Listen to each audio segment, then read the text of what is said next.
Hello everyone, welcome to Diva classes. This is Divya Vadwani and today we'll be studying about supply, that is the theory of supply, जिसमें हम लोग पढ़ेंगे movement along the supply curve as well as a shift in supply curve plus elasticity of supply. Because ये जो है 10th economics में it is completely given in one chapter but I have divided it into two halves. Okay, so the first part that is movement along supply curve. इससे पहले हम लोग ने पढ़ा था the law of supply, the determinants of supply, what is the supply, meaning of supply along with the stock. Okay, so now we'll study the continuation topic, that is movement along a supply curve, that is change in quantity supplied. So whenever you are talking about movement in supply curve, it is only because of the price of a particular commodity. In the previous video when you were talking about law of supply, we already studied कि जब भी हम price और supply की बात करते हैं तो price is higher, the supply will also be higher. Price is lower, the supply will be lower, other factors remaining same. तो हम ये कह रहे हैं कि मूवमेंट ये कहते हैं कि जब भी प्राइस इंक्रीज़ होगा सप्लाई इंक्रीज़ होगी, जब भी प्राइस डिक्रीज़ होगा सप्लाई भी डिक्रीज़ होगी. तो that is whenever a change in the price of the commodity itself causes a movement, it is known as change in quantity supplied. So it is through expansion or contraction of supply. Okay, then the difference between the two, the meaning of the two, that is first is expansion or extension of supply, that is when the quantity supplied increases due to rise in the price of a commodity. अगर quantity supplied increase हो रही है because the price is rising, it is known as expansion of supply और इसमें there is upward movement along the same supply curve.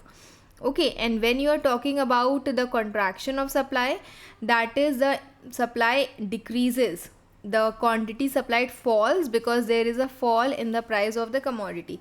ये चीज़ें आपने already demand में पढ़ी हुई हैं, बस फ़र्क इतना है कि आपको यहाँ पर जो रिलेशन है वो ऑपोजिट शो करना है. Okay, so here is ceteris paribus, you have to mention this कि हाँ other factors remaining same, there is a downward movement in the supply curve. तो इसमें देखो it is clearly mentioned here in the part of expansion. Okay, that tells ki if the price, that is in rupees per unit, if the price is increasing from 2 to 3, the quantity supplied will also increase from 20 to 40. If the price is falling from 2 to 3, the quantity supplied will also fall from 2 to 3. तो इसका ये जो curve है ये ऐसे ही बनता है, बस आपको ये शो करना है that this is upward moving and this is downward sloping along the same supply curve. अब ये बना कैसे है इसको समझो. ठीक है, whenever you are talking about expansion, then this is the two axis, that is x, this is y. ठीक, स्ट्रेट ही बनना होता है 90 degree, but I am just because of ruler I am not having ना right now, pen tap पर I can not use. This is the original price and quantity P and Q. Whenever price rises from P to P1, here the quantity supplied will also rise from Q to Q1. Hence this is known as the upward sloping supply curve, that is from here to here. From here it rises to here, तो hence it is a DD supply curve, that is upward sloping, जिसको हम expansion कहते हैं. अब when you are talking about contraction of supply, okay, contraction same concept है. Again सबसे आसान होता है अगर आप ओरिजिनल प्राइस एंड क्वांटिटी बना दो, this is original price and quantity. Now you are telling कि अब कॉन्ट्रैक्शन है, मतलब डिमांड जो पहले यहाँ पर एक्सपैंड हो रही थी, बढ़ रही थी, अब वही डिमांड क्या हो रही है, कम हो रही है. तो this will be price is falling from P to P1 and quantity is also falling from Q to Q1. Hence the supply curve is this, that is, ये देखो S लिख दिया है, ये S होगा. ठीक, सॉरी, these things happen, वो बचपन से ही चलता आ रहा है. ठीक, तो P to P1 and Q to Q1, तो it will be SS supply curve, that is this was upward sloping, this is downward sloping. Okay, downward sloping or downwards towards left, this is upward towards right. So this is x, this is y. तो this is how contraction and expansion is shown here. सिर्फ इतना ही difference आपको दिखाना है कि ये जो arrow है ये यहाँ मूव कर रहा है और यहाँ पर ये जो एरो है वो डाउन साइड पर मूव कर रहा है. That is expansion and contraction. Now we will move towards the next topic, that is shift in the supply or change in supply that is due to other factors. Other factors में हमने पढ़ा था goals of the firm, the price of related goods, number of producers, state of technology, ठीक, input cost, taxes and subsidies. तो ये जितने भी concepts होते हैं ये सब आते हैं other factors में. When the supply changes due to factors other than the price, price will remain same. Price will remain same, this will not change, but other factors itself change, like changes in technology, improvement in cost, taxes, the entire supply curve shifts, that is the change in supply. Hence we'll move towards the topic of increase and decrease in supply. The first one is increase in supply, that tells there is rightward shift and there is more quantities supplied at the same price due to favorable changes in other factors. Okay, means more quantity supplied at the same price because there are changes in the other factors. The curve will shift from SS to S1, S1. Okay, and then the next one, that is the decrease in supply, that tells you that there is leftward shift in the supply curve because at the same less quantity is being supplied at the same price. That is unfavorable shift in the external parameters, means there are shift in the other factors, not in the price of the commodity. Hence अब देखो इसमें how it is made, first I explain you, then I explain you कि ये जो causes हैं क्या होते हैं. सबसे पहले हम इंक्रीज़ पढ़ते हैं. तो इंक्रीज़ में हमने क्या किया, ये कर्व तो आपको समझ में आ रहा है कि ये पॉजिटिव स्लोप कर्व होगा. ठीक है, देखो एक डिफरेंस समझा करो, ये होता है नेगेटिव स्लोप, ये होता है पॉजिटिव स्लोप. तो दिस इज़ सप्लाई का कर्व हमेशा, other than exceptions and all, ये होता है सप्लाई का curve and this is the demand curve. ठीक, तो ये वाला कॉन्सेप्ट हमने पढ़ लिया. अब हमको सप्लाई की बात करनी है. तो सप्लाई में you were talking about increase in supply. हमने क्या किया, हमने सबसे आसान ओरिजिनल प्राइस एंड क्वांटिटी बना दिया एंड ओरिजिनल कर्व भी बना दिया. This is the original supply curve. अब क्या बोला गया है कि whenever you are talking about increase in supply, किसी भी रीज़न से, सपोज़ करो कि मेरी इनपुट कॉस्ट कम हो रही है या गवर्नमेंट ने टैक्सेस कम कर दिए हैं या सब्सिडीज़ बढ़ा दी हैं, price of the commodity same है लेकिन क्या हो रहा है, मेरा प्रॉफिट मार्जिन बढ़ गया है. ठीक, हेंस सेम प्राइस पर I will supply more of quantity. जो यहाँ पर हम 10 यूनिट 20 यूनिट कर रहे थे, अब हम वहाँ पर 40 यूनिट सप्लाई करेंगे सेम प्राइस पे. हेंस जो क्वांटिटी सप्लाइड है वो इंक्रीज़ हो गई है. Now the new quantity at the same price will be this. तो ये कर्व कहाँ शिफ्ट हो रहा है, it will shift towards the right, that is known as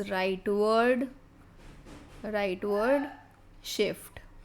ठीक, now moving towards the next topic, that is decrease in the demand. I hope this much is clear to you all. हम इसका एक separate video भी बनाएंगे जिसमें हम लोग सारे कर्व्स एक साथ समझेंगे for better understanding of yours.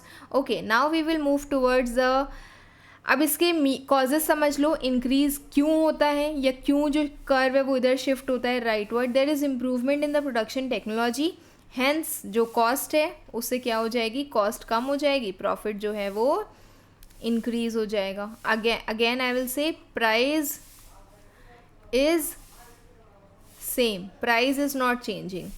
Fall in the production factor और इनपुट कॉस्ट, लेबर नहीं but raw material we can say, petrol prices we can say, तो ये सारी चीज़ें कम हो गई हैं. There is decrease in the tax rates, there is rise in subsidies जो गवर्नमेंट प्रोवाइड करता है किसी भी प्रोडक्शन को अंडरटेक करने के लिए. ठीक है, मतलब हम प्रोडक्शन करें तो वो हमें उसके लिए मोटिवेट करने के लिए सब्सिडीज़ प्रोवाइड करेगा. Then increase in the total number of market sellers, producers, manufacturers increase हो गए हैं उस पर्टिकुलर प्रोडक्ट के. Hence the supply will be increasing at the same price. So जिसे कहते हैं cost will be lower, profit will be higher and there the price is also saved. ठीक, it will be remaining same. Then next is the concept of decrease in the supply curve. Whenever you are talking about decrease in the supply curve, ये curve जो है वो बना कैसे, तो पहले इसको समझो that there is this is x, this is y, this is original price and quantity, this is p, this is q. ठीक, हमने इसका जो कर्व था वो भी बना दिया. अब क्या बोला गया है कि डिक्रीज इन सप्लाई कहते हैं कि whenever the price will remain same but due to other factors, मान लो जो यहाँ पर टेक्नोलॉजी इंप्रूव हो रही है वो टेक्नोलॉजी ख़राब हो गई जिसके कारण मेरी कॉस्ट बढ़ गई है, प्रॉफिट कम हो गया है, तो सेम प्राइस पर I am giving less of the quantity. जो हम पहले यहाँ पर 20 यूनिट सप्लाई कर रहे थे अब हम 10 यूनिट करेंगे. तो when you are supplying only 10 units, जो नया सप्लाई कर्व मिलेगा जहाँ पर प्राइस एंड क्वांटिटी आपकी मैच हो रही है, तो वो कौन सा होगा, that will be this was earlier was SS curve, now this is S1 S1 curve, hence there will be, यहाँ पर कैसे था आप देख रहे हो, यहाँ पर this was rightward shift, now it will shift towards leftward. Okay, so there is leftward shift. अब इसके reasons क्या होते हैं, what are the causes of decrease in the supply curve? तो first is obsolescence of technology और breakdown, machinery ख़राब हो गई है या फिर पुरानी हो गई है. There is rise in the basic raw materials, price in the मतलब रॉ मटेरियल्स के प्राइसेस में राइज हो गया है या फिर वेज कॉस्ट में राइज हो गया है, आपको ज़्यादा वेजेस देनी है. Then there is increase in the indirect taxes like excise duty और GST, and there is fall in the total number of operational firms. कई कुछ फर्म्स है जो बंद हो गई हैं, नहीं सप्लाई कर रही हैं, hence market supply will be lesser. Okay, so these are all the things that we have studied. Now we will move towards the concept of elasticity of supply. Elasticity of supply जो इसी chapter के continuation में है, वैसे इससे जो questions होते हैं वो कंपैरेटिवली कम आते हैं, बट दैट डजंट मीन कि आते ही नहीं है. It comes, yes, it will be a little lesser. Okay, demand के कंपैरिजन में सप्लाई की इलास्टिसिटी से क्वेश्चन जो है वो कम आते हैं, बट आते हैं. You can not skip this topic. Okay, so this is price elasticity. Now very basic concept of price elasticity that says कि इलास्टिसिटी, अच्छा हमने डिमांड पढ़ा था तो हमने डिमांड के रिस्पॉन्सिवनेस को भी पढ़ा था. हमने ये कहा था कि whenever you are talking about responsiveness of demand, that tells कि अगर प्राइस जो है चेंज हो रहा है उससे डिमांड कितना चेंज होगा. Same thing you will study here also.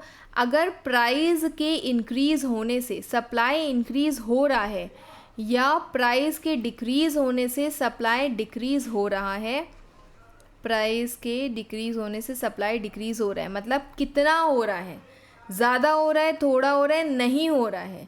तो अगर चेंज हो रहा है इट इज़ इलास्टिक, चेंज नहीं हो रहा है इट इज़ इनइलास्टिक. ठीक, समथिंग दैट चेंजेस रिस्पॉन्ड कर रहा है तो it is known as elastic, अगर रिस्पॉन्ड नहीं कर रहा है it will be known as inelastic. Okay, now moving towards the concept of price elasticity of supply. It is the quantitative measure of the degree of responsiveness of the quantity supplied to a change in its own market price. When you are talking about its own market price, if the price of the commodity changes, how much will be the quantity supplied, whether it will be lesser, more, no change, तो whatever it will be, that is elasticity of supply, कि वो कितना respond कर रही है. अब example समझो, जैसे इसमें लिखा हुआ है that for instance if the elasticity of a commodity is equal to 2, it will explicitly implies that 1% change in the price triggers corresponding 2% variation in the quantity supplied. इसका ये मतलब होता है कि 1% चेंज हो रहा है तो 2% उसमें डिफरेंस आ रहा है. Now measurement of elasticity, again numericals आपके सिलेबस में नहीं है, ना वो डिमांड के सिलेबस में है, डिमांड इलास्टिसिटी ऑफ डिमांड के, ना ही वो सप्लाई के सिलेबस में. तो क्लास 10th इकोनॉमिक्स में you don't have to study about numericals. Okay, so we'll just understand the meaning of it, that is the change. You can understand it in a simple language. जितना आपसे इसमें पूछा जाता है बस उतना ही you can understand, उससे ज़्यादा की ज़रूरत है नहीं उसमें. ओके, तो this is delta Q upon delta P into P upon Q. ठीक, इसका सिंपल सा मतलब ये समझ सकते हो that change percentage of quantity supplied upon percentage change in price. ठीक, तो क्वांटिटी सप्लाइड अपॉन प्राइस में कितना चेंज हो रहा है उसकी सिर्फ percentage you have to mention here. Okay, so this is the, suppose इसमें देखो एक न्यूमेरिकल दिया हुआ है, अगर बेसिक एक्सप्लेनेशन आपको समझना है तो आप समझ सकते हो। First is suppose the market price of the commodity falls from ₹20 to ₹10। ठीक, तो कितना 10% का चेंज आया। Then causing a single producer to scale back production from 100 units to 50 units, तो उसने कितना माइनस किया, अगेन 50 यूनिट्स का चेंज आया। तो इसमें क्या बोला गया है, that this is how the percentage has to be calculated, 50 upon -10, क्योंकि वो दोनों फॉल हो रहे हैं, and then the original price and the quantity. ठीक, तो hence the answer, correct answer will be 1, that is unit elastic supply. अब ये जब आप समझते हो तो ऐसे करके भी समझ सकते हो, whenever you are understanding about the concept of elasticity की डिग्रीज। तो हमने क्या समझा, हमने कहा कि परसेंटेज ऑफ चेंज जो है वो 50 आया है इन the quantity also and in the price also. तो जब आपने इसको कट किया, आपका जो करेक्ट आंसर है वो 1 आया है। जब ये 1 आ रहा है तो दैट मीन्स कि elasticity of supply is equal to 1। ठीक, अब we will move towards the types of elasticity of supply, or you can understand it as the degrees of elasticity। ये सेम है जैसे हम लोग ने डिमांड में पढ़ा था। अगर आपको डिमांड वाला याद होगा तो ये भी याद होगा, बस इसमें सिर्फ इलास्टिक और इन इलास्टिक के जो कर्व्स होते हैं वो चेंज हो जाते हैं थोड़ा बहुत। तो सबसे पहला है perfectly inelastic supply, that is elasticity is equal to 0। Here the quantity supplied shows zero change despite market price movements, मतलब there will be no change in the supply of the commodity even if there are changes in the demand, sorry in the that price. Okay, तो इसमें कुछ examples दिए हुए हैं, जैसे fresh fish caught for the day, unique historical artefacts, rare paintings.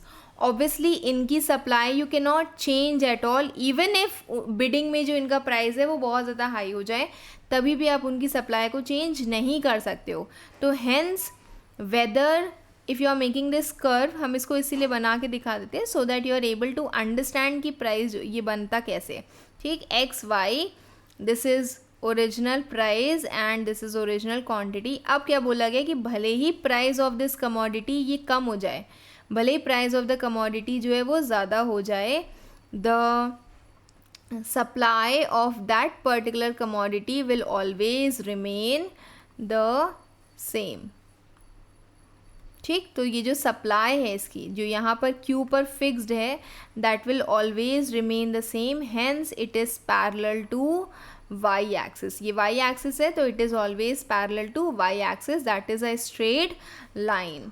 ठीक, क्योंकि वो क्या है, वो इन इलास्टिक है। Whenever a curve is inelastic, perfectly inelastic, it will not change at all. तो रेयर पेंटिंग्स, हिस्टोरिकल आर्टिफैक्ट्स के case में, पेरिशेबल गुड्स जो ऑलरेडी बन चुके हैं, जो बिल्कुल ही शॉर्ट पीरियड सप्लाई के होते हैं, उसमें we can not shift suddenly, we can not grow up the product.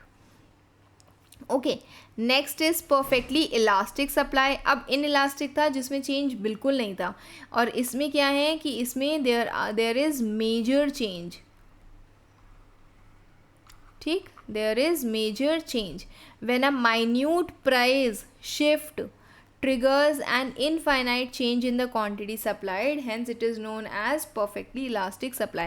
जब slight change in the price of the commodity brings about major change in the quantity supplied, it will be known as perfectly elastic supply, and this is parallel to x axis।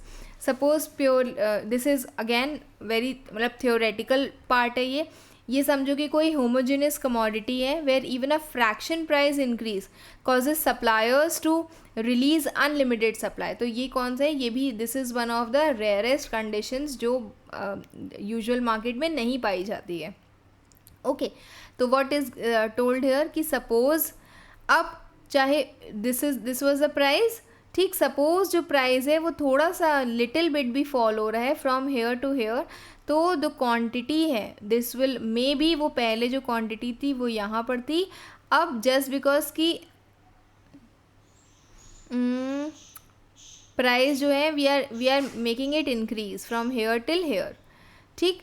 तो अगर price जो है वो थोड़ा सा भी increase हो रहा है तो क्या हो रहा है, quantity supplied is shifting from here to here, मतलब समवेयर इनफाइनाइटली गोइंग, ठीक है, कहीं वो बिल्कुल ही बियॉन्ड कैलकुलेशन चली जा रही है, that is known as perfectly elastic supply that is parallel to X axis. जब आप वाई एक्सिस की बात करते हो तो that is a straight line parallel to Y axis, जब आप परफेक्टली इलास्टिक की बात करते हो it is parallel to y axis, this is your x axis, this is y axis, तो perfect x axis पे ये parallel होती है हमेशा।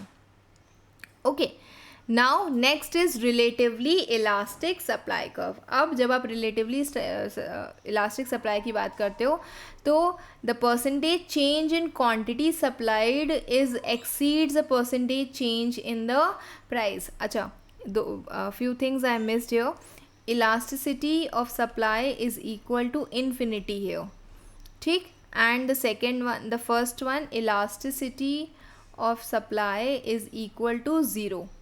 okay, now next is, because वो change ही नहीं हो रहा है बिल्कुल भी, next is the curve is noticeably flatter and cuts y axis above origin। अब परफेक्टली इलास्टिक सप्लाई कर्व कौन से होते हैं, हमारे जो यूजुअल मार्केट में देखे जाते हैं, mass produced manufactured goods, plastic items, package foods, garments, जो यूजुअल प्रोडक्ट्स होते हैं, मल्टीपल ब्रांड्स होते हैं जिसके, and the producer can also shift the production from one product to another, that is known as relatively और elastic supply curve, जिसमें production can be quickly stepped up via extra machine cycles या labour shifts if price rise. अगर price rise हो रहा है किसी भी commodity का तो हम जो प्रोडक्शन है वो उस तरफ शिफ्ट कर सकते हैं। अब इसका ये जो कर्व बना हुआ है that is cutting the Y axis, this is X axis, this is Y axis, ठीक। So this is X, this is Y, this is O origin. हमने क्या बताया, हमने बताया ओरिजिनल प्राइस एंड क्वांटिटी जो था वो ये था, this was P, this is Q. अब व्हाट हैज़ बीन टोल्ड कि रिलेटिवली इलास्टिक सप्लाई कर्व आपसे ये कहता है कि अगर प्राइस में चेंजेस होंगे तो सप्लाई में जो चेंजेस हैं वो कंपैरेटिवली ज़्यादा होंगे, ठीक। Hence elasticity is greater than 1। ऐसे समझो कि अगर परसेंटेज चेंज इन प्राइस में चेंजेस सिर्फ 10% है, लेकिन उसके कारण जो चेंज इन द क्वांटिटी है वो 50% हो जा रहा है, ऑलमोस्ट डबल हो जा रहा है, तो हम उसको यहाँ से यहाँ हमने कट किया, the correct answer will be 5। तो this 5 correct answer is greater than 1, right. तो this is elasticity of supply is greater than 1। अब इसको समझो कि ये कैसे आया। We were talking about relatively elastic supply, तो ऑब्वियसली जब आप रिलेटिवली इलास्टिक, एक हमने कॉन्सेप्ट समझाया था आपको डिमांड में भी कि कभी भी अगर आप सप्लाई की इलास्टिसिटी शो कर रहे हो आप हमेशा इसका डिफरेंस कम दिखाओगे और इसका डिफरेंस जो है वो ज़्यादा दिखाओगे। ओके, तो how it is done, price थोड़ा सा चेंज हो रहा है बट उसके कारण क्वांटिटी जो है वो ज़्यादा चेंज हो रही है। अब ये कर्व कभी भी यहाँ से ऐसे करके नहीं मिल पाएगा, hence it will be adding up here. ये जो कर्व है वो यहाँ से जुड़ेगा जाके, ओके।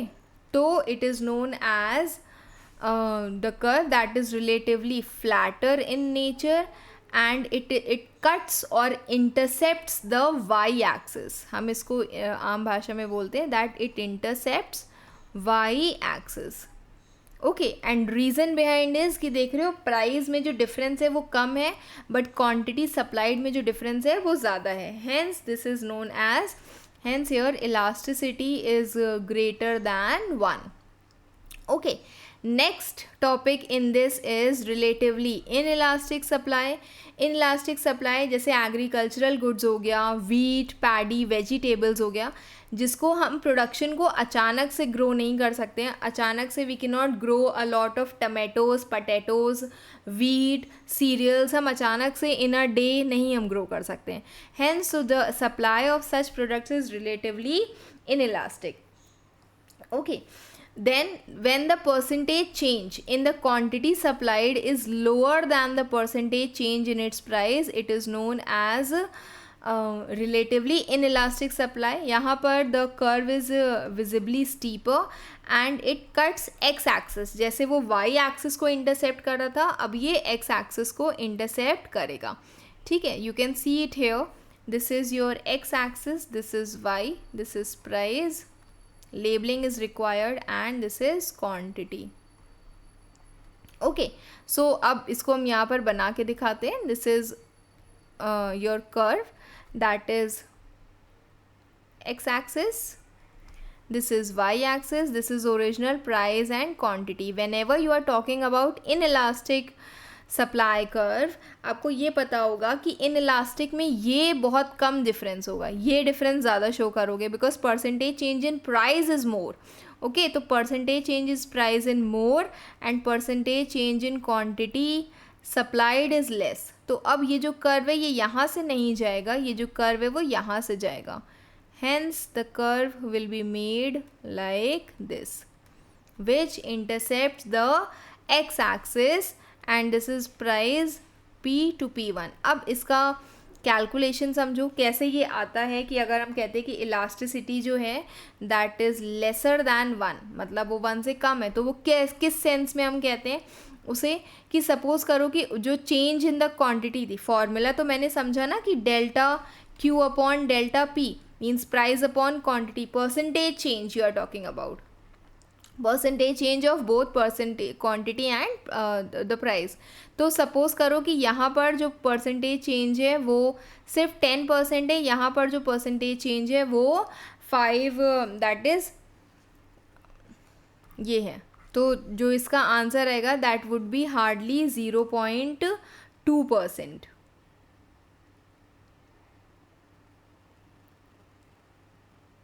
ठीक, yes, it will be 0.2%. We all are little economics leaving maths students. ठीक, तो it will be 0.2%. Hence it is, ये क्या है, जब आप इसका आंसर चेक करोगे तो this is lesser than 1.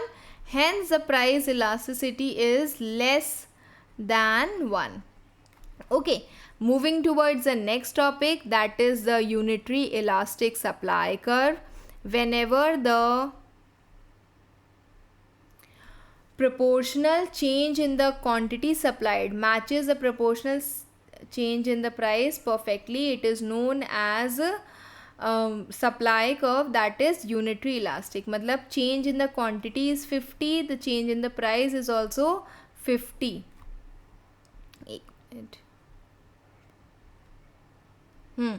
So change in the price is also 50. तो इसको यहाँ से कट किया, इसको यहाँ से कट किया, तो answer will be coming as 5. Okay, perfect example इसमें अगेन रेयर सिनेरियोज हैं कि एग्जैक्टली सेम हो. तो standard industrial output lines operating under the balanced constant cost scenarios where increment in 10% price incentive precisely gives 10% operational expansion. मतलब 10% price increase हो रहा है तो 10% हम सप्लाई को भी इंक्रीज कर दे रहे हैं. ओके, तो ये अगेन एक नॉर्मल सिंपल सा कर्व जैसे होता है ये वैसे बनेगा. This was original price, this was original quantity, this is P, this is Q.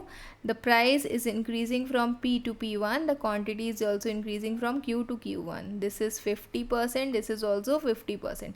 दोनों में परसेंटेजेस सेम लिखोगे यहाँ पर. ठीक, this is P1, this is also Q1. तो this will be a single straight line going like this. Hence this is known as supply curve, that is a single simple straight line. Okay, now we will move towards one of the very important topics of this after the degrees of elasticity, जिसमें सबसे पहला आता है कि कौन से factors हैं जो ये डिटरमाइन करते हैं कि किसी भी प्रोडक्ट का सप्लाई कम होगा कि ज़्यादा होगा. ठीक, इलास्टिसिटी है कि नहीं है, मोर इलास्टिक और लेस इलास्टिक, कि whether the supply of a particular commodity will be inelastic, means वो चेंज नहीं हो रहा है, देयर इज़ नो चेंज, और it is elastic, means yes the supply can be change. ठीक, तो सबसे पहला is possibility of shifting production. अगर if you are able to shift your resources in the next particular, like land है, land में अभी आपको जो भी ग्रो कर रहे हो उसमें प्राइस कम है, नेक्स्ट क्रॉप ग्रो करते हो उसका प्राइस ज़्यादा है, तो if that is very easily shifting is possible, तो yes the product is highly elastic. For example dual purpose agricultural land है, switching smoothly from peas to cabbage, that is based on price adjustment, तो highly adaptable input है। Input you can consider as any of the factor, land हो गया, machinery हो गई, उसी machinery से आप कोई एक प्रोडक्ट बनाए तो उसी मशीनरी से आप तुरंत दूसरा प्रोडक्ट बना सकते हो, hence the supply of that particular commodity will be considered as elastic. Next पे आओ, length of time frame, short run में जहाँ पर फैक्टर्स जो हैं वो फिक्स्ड होते हैं, then it will always be inelastic supply. Long run में when the capacity expansion turns more, then the supply will be highly elastic. For example, setting up new automobile plant, heavy machinery takes time, hence the supply curve in the short run will be inelastic, long run में it will be elastic. Long run window is there, so it will be highly elastic, मतलब long run में the product can be elastic, short run में it will be inelastic. Next is behavior of cost of production. If you are expanding factory output, it will increase in the raw materials, the supply lines become highly inelastic. जैसे specialized deep sea mineral extraction है, जहाँ पर अगर आपने output scale को increase किया तो cost भी इंक्रीज़ करेगा, तो इससे क्या होगा, the supply will remain in elastic, because अगर हम उसकी सप्लाई को बढ़ाएंगे तो मेरी कॉस्ट भी साथ में बढ़ेगी and hence the supply will be lesser. तो in case of rapid cost acceleration is there, that will be inelastic supply. ये सेम वही है जो आपकी बुक में दिए हुए हैं, it's just a little language difference can be there, but वो सेम है जो आपकी बुक में दिए हुए हैं, ठीक है, the order is also same. Then durability of goods, जिनको हम प्रिजर्व कर सकते हैं उनकी सप्लाई इलास्टिक हो सकती है, जो पेरिशेबल्स हैं उनकी सप्लाई हमेशा इनइलास्टिक रहती है, बिकॉज हम सडनली उन्हें ग्रो नहीं कर सकते और suddenly we can not store them also, अगर उनका प्राइस जो है वो गिर जाता है तो उनकी सप्लाई हमेशा इनइलास्टिक रहती है। बट ड्यूरेबल्स को हम स्टोर कर सकते हैं, टीवी हो गया, फ्रिज हो गया, जब हम प्राइस उनकी इंक्रीज़ हो रही है तो हम उनको सेल कर सकते हैं मार्केट में।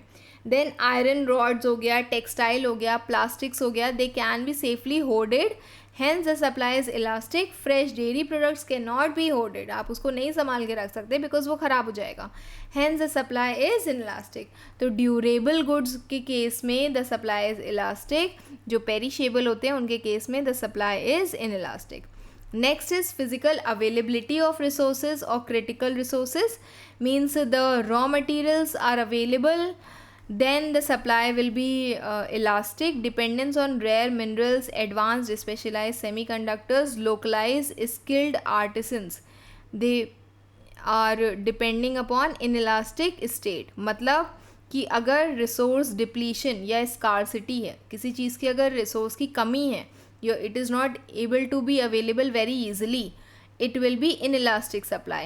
और अगर resources easily available हैं then the supply will be elastic। जैसे specialized semiconductors हैं, ये localized skilled artisans हैं, या rare minerals हैं, तो वो तो you cannot find it at every place, hence उसकी जो supply है वो inelastic रहती है, ठीक है।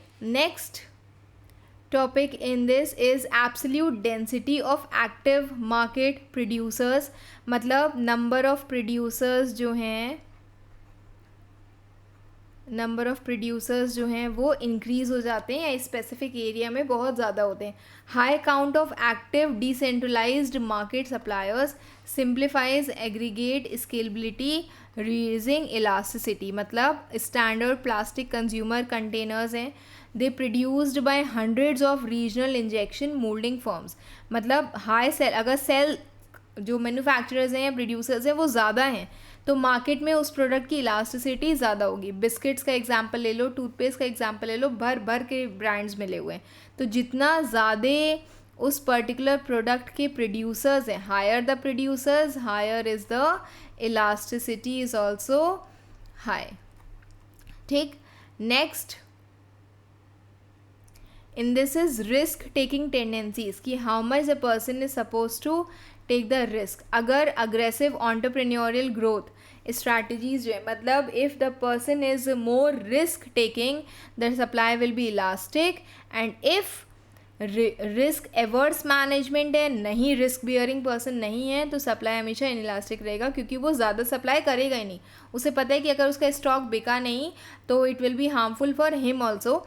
हाँ, मतलब ज़्यादा उसके लिए नुकसान हो जाएगा. तो जितने भी टेक स्टार्टअप इकोसिस्टम्स होते हैं, दे एडजस्ट देयर इन्वेंट्री और प्रोडक्शन कंजर्वेटिव ट्रेडिशनल क्राफ्ट्स के कंपैरिजन में. हैंस जितने भी अग्रेसिव रिस्क टॉलरेंस है, वो एंटरप्रेन्योर्स हैं जो रिस्क को बियर कर सकते हैं. वहाँ पे सप्लाई हमेशा इलास्टिक रहती है.